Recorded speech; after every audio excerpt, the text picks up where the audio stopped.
¿Qué te parece si yo convenzo a Javier para que te despierte con una frase agradable? La grabas. Sí, sería genial. ¿Cómo te llamabas? Perdóname. Patricia. En plan, Patri, buenos días. Despiértate, despiértate ya.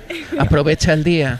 O si no, justo cuando te estés muriendo te arrepentirás de no haber aprovechado estos momentos. Que me diga, a vivir que son 2 días. A vivir que son 2 días. Patri, esto lo puedes vender. Esto lo puedes vender, Javier.